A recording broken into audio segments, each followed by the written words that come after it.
কল্পনা করুন রাত 12টা, ঢাকার রাস্তা হঠাৎ করে ফাঁকা হয়ে গেছে। কোনো বাস চলছে না, কোনো রিক্সা নেই, কোনো ট্রাকও শহরে ঢুকছে না।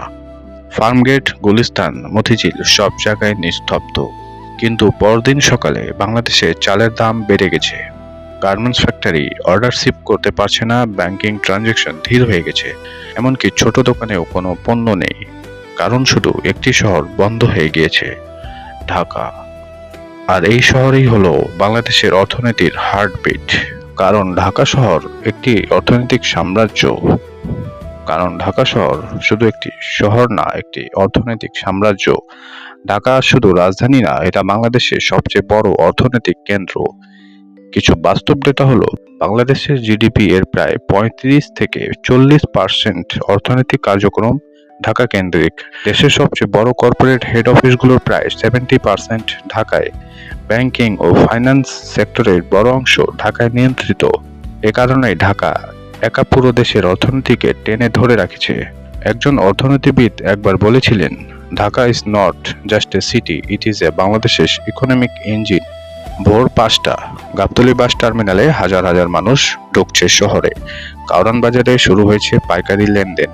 সবজি, মাছ, চাল, মাংস সবকিছু দেশের বিভিন্ন প্রান্তে ছড়িয়ে যাবে। একই সময় মতিঝিলে ব্যাংক খুলছে, কোটি কোটি টাকার ট্রানজাকশন শুরু হচ্ছে।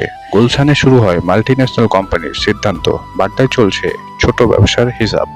ঢাকা আসলে এক শহরে দুই দুনিয়া, corporate economy, street economy. Corporate ইকোনমিতে বড় কোম্পানি, ব্যাংক, ফাইন্যান্স। স্ট্রিট ইকোনমিতে রিক্সা, দোকান, ফুটপাত এবং ছোট ব্যবসা। এই দুটো মিলেই ঢাকা শহর। গার্মেন্টস হচ্ছে ঢাকা শহরের অর্থনীতির লাইফলাইন। ঢাকার অর্থনীতির সবচেয়ে বড় শক্তি রেডিমেড গার্মেন্টস বা আরএমজি ইন্ডাস্ট্রিজ।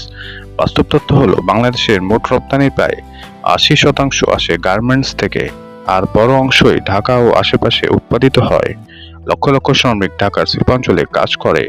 সাভার, গাজীপুর, নারায়ণগঞ্জ এগুলো ঢাকা মেট্রোর অর্থনৈতিক অংশ।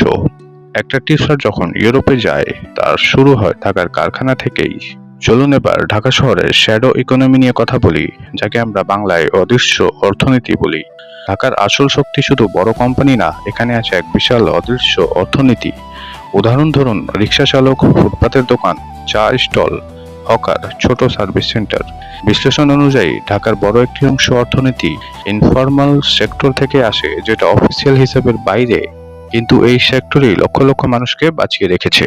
কিন্তু এছাড়াও সবচেয়ে বড় সমস্যা হচ্ছে, ঢাকার সবচেয়ে বড় সমস্যা ট্রাফিক অর্থনীতি। ঢাকার ট্রাফিক শুধু সমস্যা না, এটা একটা হিডেন ইকোনমিক লস। অনুমান করুন, প্রতিদিন ঢাকায় 3 থেকে 5 ঘন্টা সময় ট্রাফিকে নষ্ট হয়। বছরের অর্থনৈতিক ক্ষতি হতে পারে বিলিয়ন ডলারের পর্যায়ে। একজন কর্মী যদি 2 ঘন্টা জ্যামে থাকে, সে শুধু সময় হারায় না, দেশ হারায় উৎপাদনশীলতা। ঢাকা ট্রাফিক আসলে সাইলেন্ট কিলার। বড় ধরনের রাজধানী হওয়ায় এতে রয়েছে দুই ধরনের শহর। ঢাকা শহরে আপনি দেখবেন গুলশান, বনানীতে বিলাসবহুল জীবন, আবার করাইল, বস্তিতে কঠিন জীবন। এই পার্থক্য শুধু সামাজিক না, এটা অর্থনৈতিক বৈষম্য। একদিকে কোটি টাকার গাড়ি, অন্যদিকে রিক্সা চালকের দৈনন্দিন যুদ্ধ।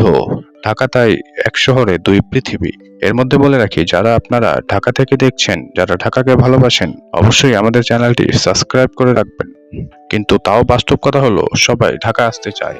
গ্রাম থেকে মানুষ ঢাকায় আসে কারণ চাকরির সুযোগ রয়েছে, অনেক বেশি বেতন পাওয়া যায়, ব্যবসার সম্ভাবনা রয়েছে, শিক্ষা ও স্বাস্থ্য সুবিধা অনেক বেশি ভালো। কিন্তু এর ফলে শহরের উপর চাপ বাড়ে, বেকারত্বও বাড়ে, জীবনযাত্রার খরচ বেড়ে যায়। এটাই আরবান মাইগ্রেশন ট্র্যাপ। একবার কল্পনা করে দেখুন, যদি ঢাকা শহর থেমে যায় বা ঢাকায় আক্রান্ত হয়। এটা সবচেয়ে গুরুত্বপূর্ণ প্রশ্ন। যদি ঢাকা 7 দিন থেমে যায়, আমদানি রপ্তানি বন্ধ হয়ে যাবে, ব্যাংকিং সিস্টেম ধীর হয়ে যাবে, গার্মেন্টস অর্ডার আটকে যাবে, বাজারের পণ্যের ঘাটতি দেখা যাবে, দেশের জিডিপি প্রবাহ কমে যাবে। কারণ বাংলাদেশ এখন অনেকটাই ঢাকা কেন্দ্রিক অর্থনীতি। তারপরও প্রশ্ন ওঠে, ঢাকা কি আরো বড় হবে? বিশেষজ্ঞরা বলেছেন, ঢাকা আরো বড় হবে, কিন্তু সমস্যা আরো বাড়বে। তবে সমাধান হতে পারে চট্টগ্রামকে দ্বিতীয় অর্থনৈতিক কেন্দ্র করা, আঞ্চলিক শহরগুলোতে শিল্প গড়ে তোলা, ডিসেন্ট্রালাইজেশন অফ ইকোনমি করে ফেলা। ঢাকা শুধু একটি শহর না, এটা বাংলাদেশের স্বপ্ন, চাপ, সংগ্রাম আর অর্থনৈতিক কেন্দ্র। একদিকে সুযোগের শহর, অন্যদিকে অসমতার শহর।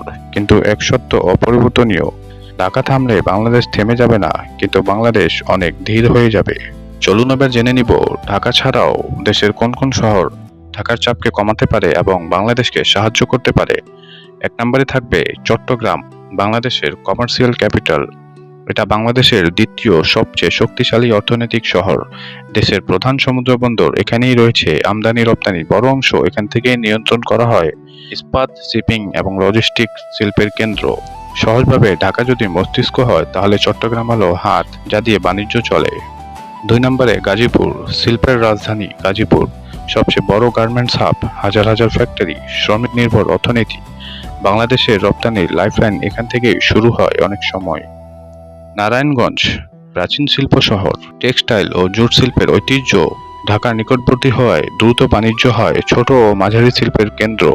খুলনা, ধীর কিন্তু শক্তিশালী শিল্প শহর, জাহাজ নির্মাণ শিল্প, সুন্দরবন ঘিরে লজিস্টিক ও পর্যটন সম্ভাবনা, সিমেন্ট ও ভারী শিল্প। রাজশাহী, কৃষি শিক্ষার শহর, আম উৎপাদনের জন্য বিখ্যাত, শিক্ষা ও প্রশাসনিক শহর, তুলনামূলক শান্ত ও অর্থনীতি, ভবিষ্যতে অ্যাগ্রো বেসড ইকোনমিক হাব হতে পারে। কক্সবাজার, ট্যুরিজম ক্যাপিটাল, কক্সবাজার বিশ্বের দীর্ঘতম সমুদ্র সৈকত, পর্যটন অর্থনীতি দ্রুত বাড়ছে, হোটেল, রিসোর্ট, ট্যুরিজম ইনভেস্টমেন্ট বাড়ছে। সিলেট, রেমিটেন্স শহর, সবচেয়ে বেশি প্রবাসী আয় এখানেই আসে। ইউকে ভিত্তিক ডিসাপোরা ইকোনমি শক্তিশালী, রিয়েল এস্টেট ও সার্ভিস সেক্টর বড়। বরিশাল, সম্ভাবনার নদী বন্দর শহর, নদী ভিত্তিক বাণিজ্য, কৃষি ও মৎস্য খাত শক্তিশালী, কিন্তু এখনো ফুল ইন্ডাস্ট্রিয়ালাইজেশন হয়নি।